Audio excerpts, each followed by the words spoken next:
In the T-SQL programming language, trim, left-trim, and right-trim are used to clean up unwanted whitespace characters in string expressions. The trim function removes spaces at both the beginning and the end of the string expression.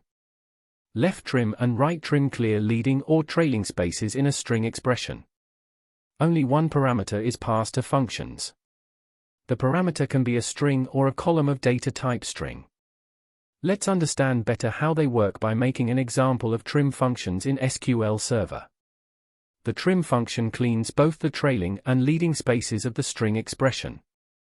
We can better understand the difference by copying the outputs. With the trim function, the spaces at the beginning and the end of the expression are cleaned.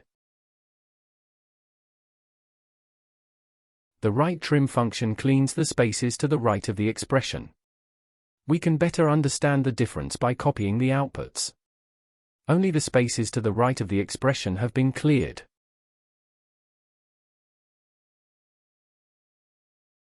The left trim function cleans the spaces to the left of the expression. We can better understand the difference by copying the outputs. Only the spaces to the left of the expression have been cleared. Trim functions can be sent in columns of the string data type. Let's do an example about it. I will create a table of ID, first and last name. I am adding a few records to the table.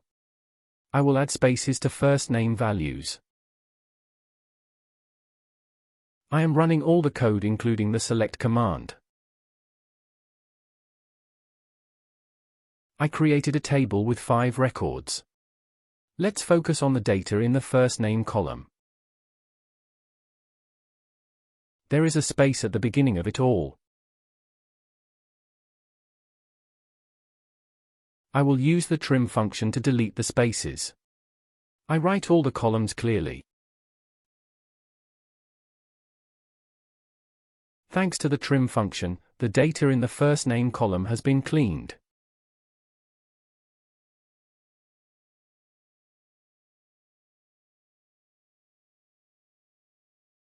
Thanks for watching. You can like the video and subscribe to our YouTube channel to support us.